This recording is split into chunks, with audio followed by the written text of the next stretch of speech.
Illogical. Wait, what? Welcome back, everyone. It's an exciting update for me today. I can finally reveal the design for the finished kayak and get to work on some more interesting stuff. It's been quite the process to get here. I started out making pretty rapid progress, but then we've had a bunch of awful weather moving into winter, and progress just slowed down to a creep. But at the end of the last episode, we'd finally joined the hull and the deck into a single piece, which was just a milestone event. So as I explained at the end of the last episode, there were some issues with the hull and deck coming together and it not meeting exactly properly, or rather it did meet exactly properly and popped out halfway through. So I'll spare you the footage and the details of that, but it can pretty much be summed up in one word: sanding.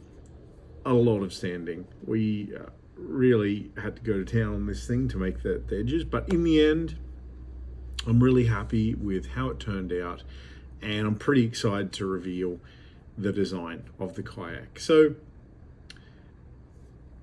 if we just take a trip back down memory lane, so when Sarah and I were married, I wanted to get a keepsake for the family, and after much soul searching, I settled on necklaces for my sons, Sarah and I. I found an artist on Etsy and we talked through it, and I decided she'd be able to make what I wanted. I wanted some necklaces. The necklaces were going to be Norse inspired, Norse sort of Viking inspired, and they were made by Alge, and I do apologize for not pronouncing that correctly, but I will link her store below because she was fantastic. We had really good communication. She's really talented. So the three designs consisted, again, just so we're clear, I'm probably going to pronounce some of these wrong. But the three designs consisted of Gungnir, the spear of Odin, which was to represent myself, Hugin and Munin, who are Odin's ravens, to represent my sons, and Yggdrasil, the tree of life, to represent Sarah.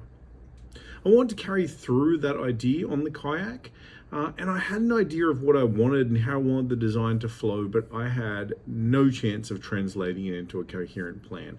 I have the artistic skill of a rabid badger, so it was just out of the question. But when your wife is a contemporary realist artist and can produce works of art like these,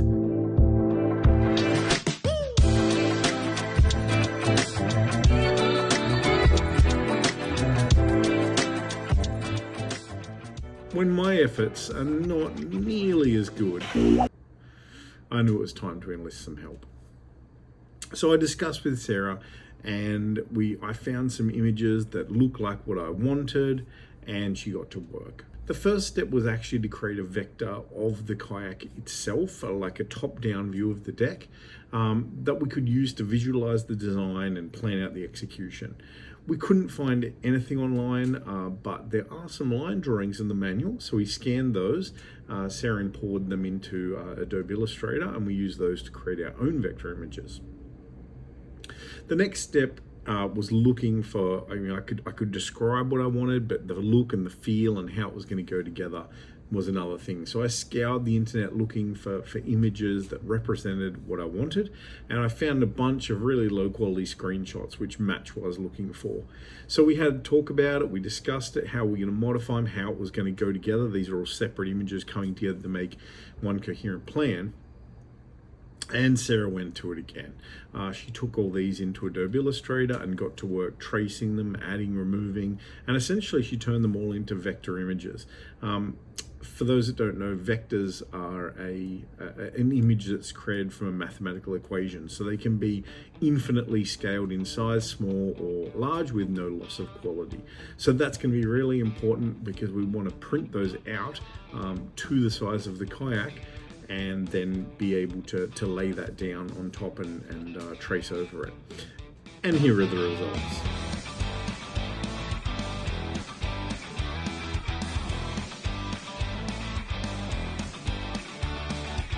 Needless to say, I am pretty happy about how it turned out. But before we go into the business of applying the design, we need to lay down the fiberglass.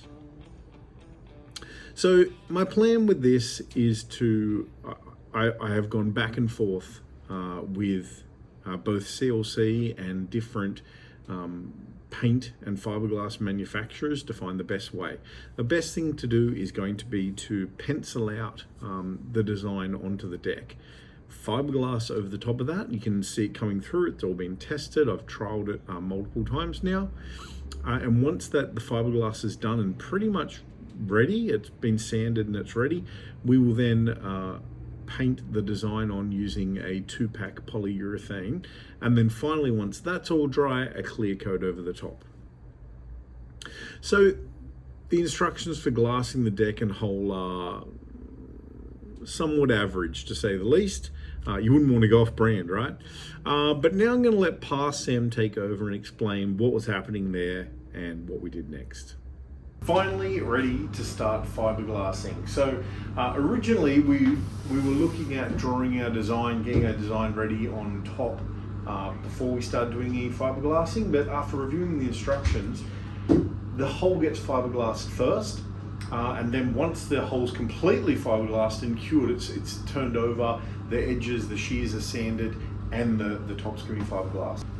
With that in mind, what's recommended is to tape up the shears, because again, it's going to be that fiberglass on the hull. It's going to drip down and it could cover over the shears, and to reduce sanding. And so I'm going to tape those up. If I've got enough time, I'm going to get this done tonight. It's a good temperature, about 16-17 degrees at the moment. Once I get the resin on there and it's all wetted out, I'm going to put a couple of space heaters in this room and just let it sort of cook off. It's quite cold here at the moment, so I'll probably get up to about 18, 19, maybe 20 degrees, and I'll just let that cure off for a day or two. So let's get to it. Let's tape up these shears and see if we've got time to get some fiberglassing done.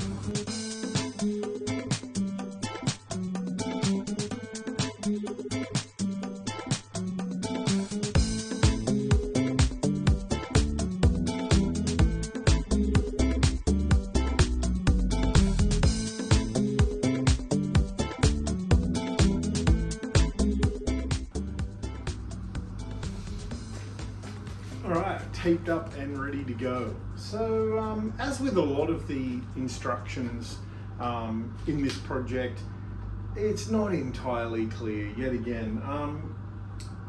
Essentially, it doesn't have any information at all about how to wrap the fiberglass around the transom. At the bow, it says to cut a dart and wrap the fiberglass around the bow. I have no idea what a dart is.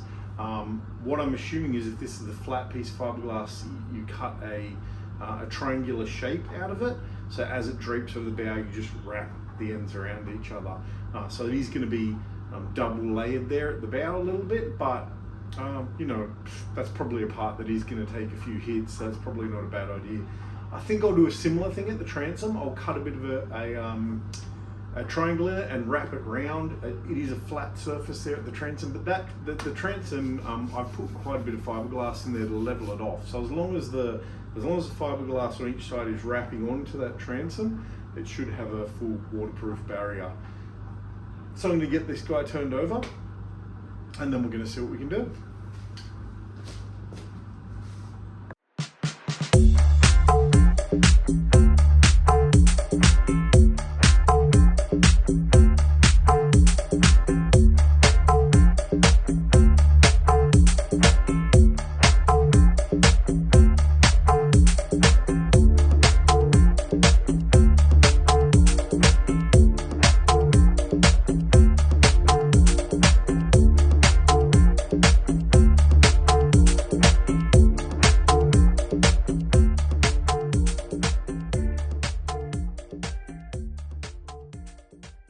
I'm pretty happy with how that turned out. There's a couple of spots that are a bit shiny, I think just here. You can probably see it in the video.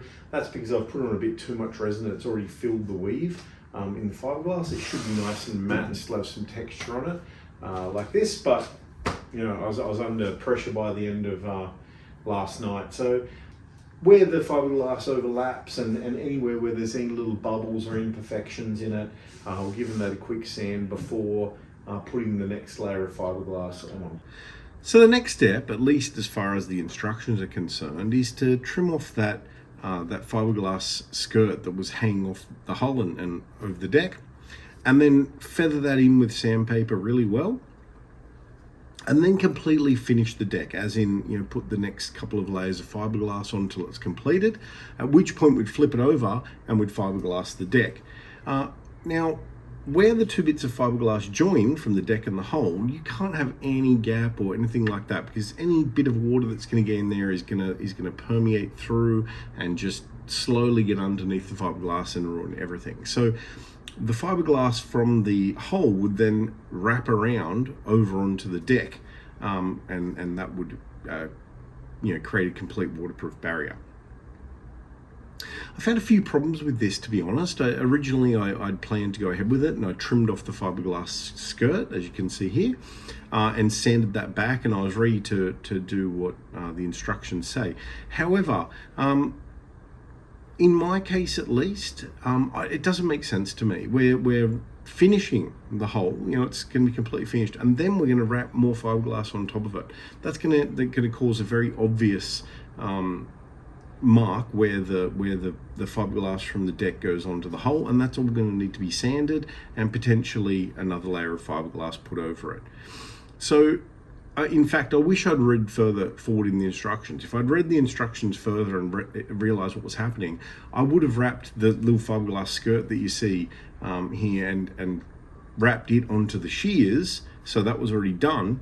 And then, in my case at least, I'm paying the shears, so seeing that back onto the shears would have made a lot more sense for me. However, as a bit of a hybrid thing, what I've decided to do is flip the deck over now and draw our design onto it, and then fiberglass the deck and wrapping the fiberglass down onto the hull, and then flip it back over, sand all that area where it's doubled up onto the hull, and then when I paint the last layer or two of fiberglass on the hull, it should really hide that where it overlaps, and I think that makes a lot more sense. Then I can flip it back over and do the last coat of fiberglass on the deck, making sure that it's the last and most perfect thing. So that's the plan, which is good for me because it's raining again here and I don't want to really cure a heap of fiberglass, and also I can move on to something more interesting, which is the getting the design onto the deck. So let's talk about that. So the next steps in getting the design prepped, we took those vector images that we made earlier and we printed them out on multiple sheets of A3 paper, and then Sarah sat there and stitched them all together to make one life-size, kayak-size pattern. We then flipped those over, and using a light board so we could see the pattern on the other side, we've got carbon paper, and we've stuck the carbon paper to where the design is going to be. That way, when we trace through from the deck, it's just like, well, it's exactly like old school tracing paper, and it's going to make a carbon imprint on the deck. So once that was completed and done, we got to placing it on the deck and getting it right, and then we've taped that into position. And now it's time for the arduous task of tracing the design onto the deck. Every single line has to be traced. So Sarah and I will be doing this together. There's some parts of the design that she feels need to be slightly modified as she goes. And I trust her eyes and experience in this much more than my own. So we're going to get to it and get that printed out onto the deck. Once that's done, we'll fiberglass the deck and move on from there. So let's get to it.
Well, that's it. The design's on. The deck's fiberglass. We're so close now. I can taste it. There's going to be a bunch of sanding now. Where the fiberglass had to fold around to the deck, there was some some dribbles coming down, and it's a little bit thick. So I'm going to sand all that back. I won't bother showing you all the sanding. It's a bit of a boring process. But once that's done, a top coat of fiberglass over the top, and we're on to painting the design. So I'll leave the episode there for this one. Hopefully next episode we'll get in the painting and we'll actually put it in the water and see if it sinks or swims. See you next time.